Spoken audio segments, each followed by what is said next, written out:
And today I'm proud to be part of a group of committed citizens and committed folks.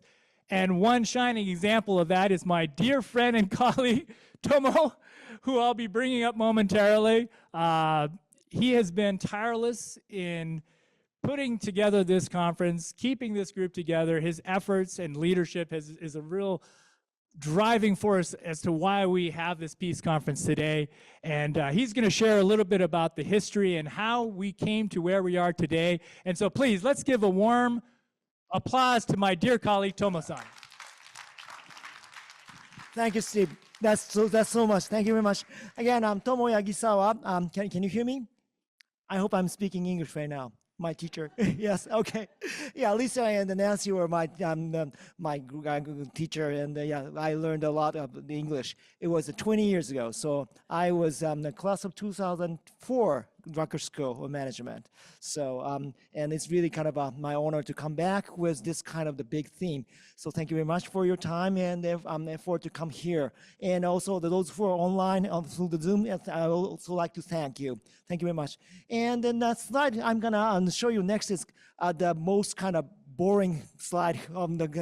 So then if you can just kind of stand for a couple of minutes, and then the rest of the meeting gonna be really good one. So you don't have to read it all, but let me just this is my script anyway.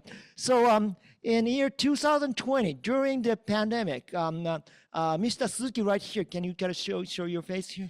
Yeah. He's like he's the one organizing the Peace Day online event. So around the globe, 24 hours, he kind of organized, he asked everybody to organize the kind of Peace Day event online. And during the COVID time, that was something we could do together, right?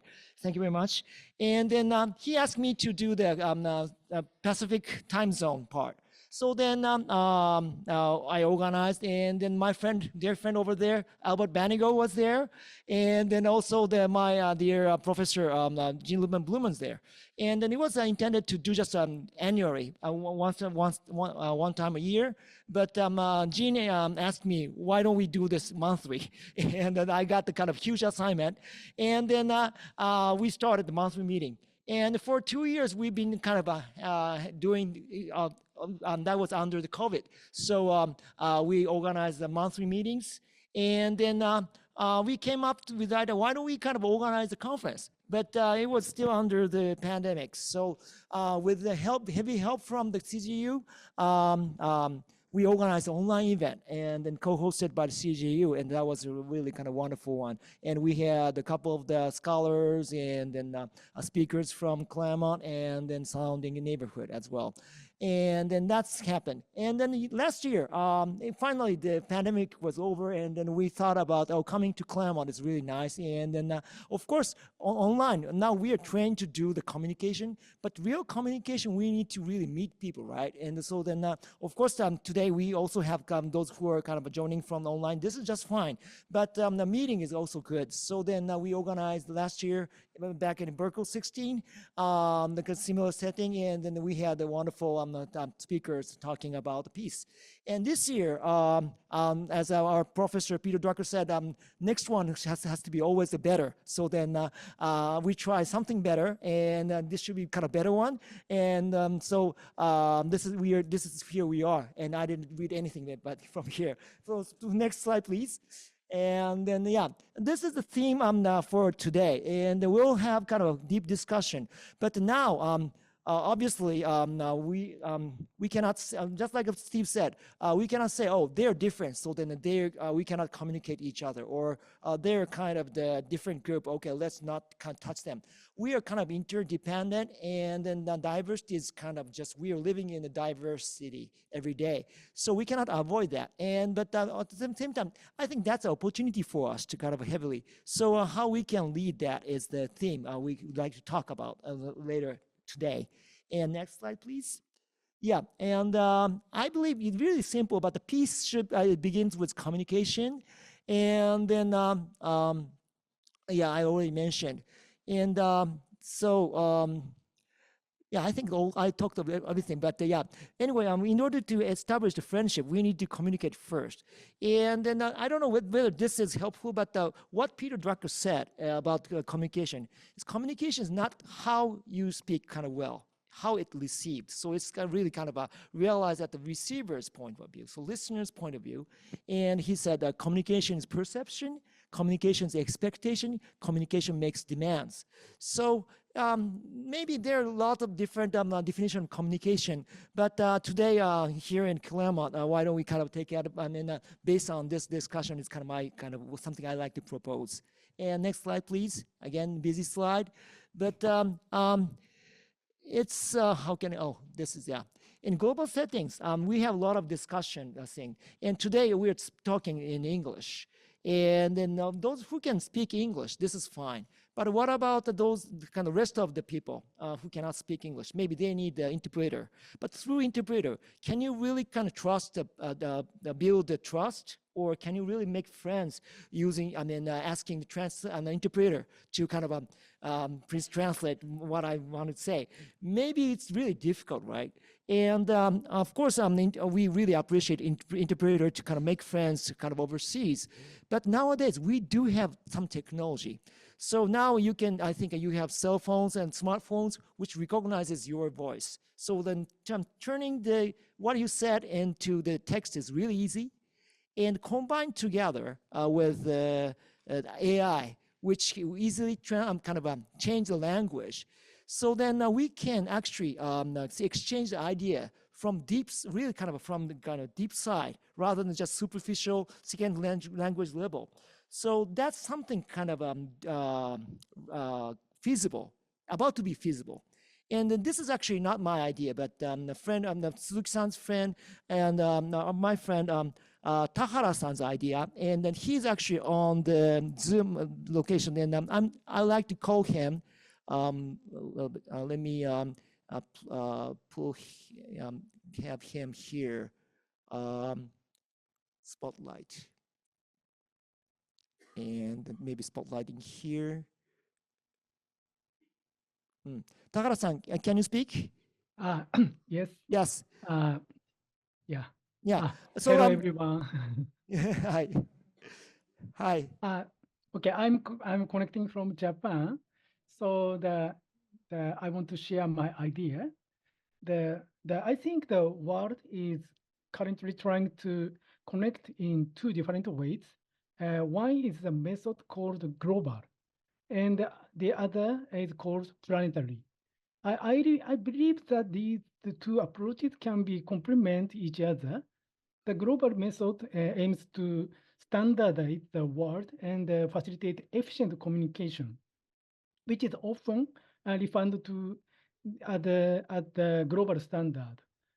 For example, this event is communicated in English because many people speak English. It's the reason why that we use English is the efficient communication.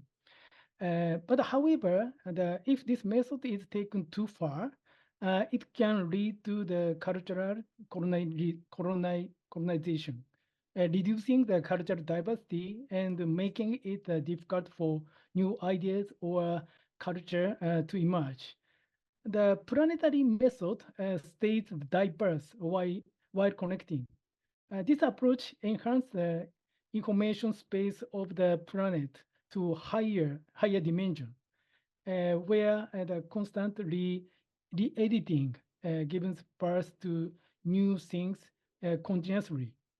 What has disturbed the planetary approach so far has been the language barriers. But with the advent of the generative AI like the ChatGPT, mutual translation has become easier. Uh, Changing the situation, I'm organizing the event based on the planetary perspective, such as publishing multilingual magazines. I asked friends to write a manuscript and in own language. For example, my Chinese speaker writes a manuscript in Chinese, and the English speaker write a manuscript in English. Japanese, and the Korean also. The my magazine is publishing the many language at the same time. The first page is in English, the second page is in Korean, third page in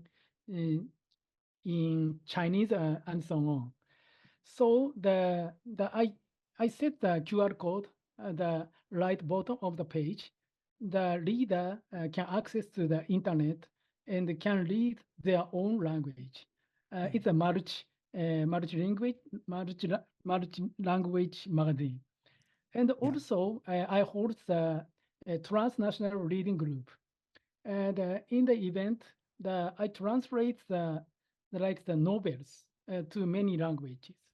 The many people read the novels in their own language and deeply understand the content of the novels.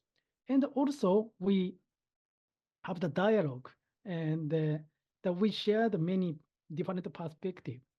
I think that these effort uh, the lead to the peaceful world where the multiple value can be coexist. Thank you very much. Thank you, Tahara-san. Yeah. We are in the future, really. So actually, when I was at the Rucker School, as my kind of small project, I created the multi-language CD and the Excel sheet. So I asked my classmates.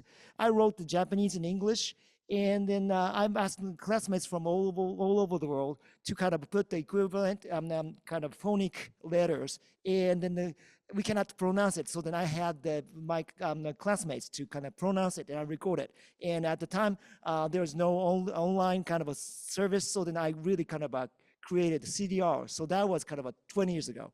But we are about to be here. So then with kind of help of the machines. So we have to really keep updated ourselves. So then, of course, catching up with the new things is kind of difficult, but we are almost there. So then I think now with kind of thought leader like Tahara-san or Suzuki-san, we'll kind of we can kind of do kind of realize the real full communication. And I hope this is kind of a small, but at the same time, big help for to kind of realize the kind of real deep communication, and that could lead to the peace. Yes. So thank you very much.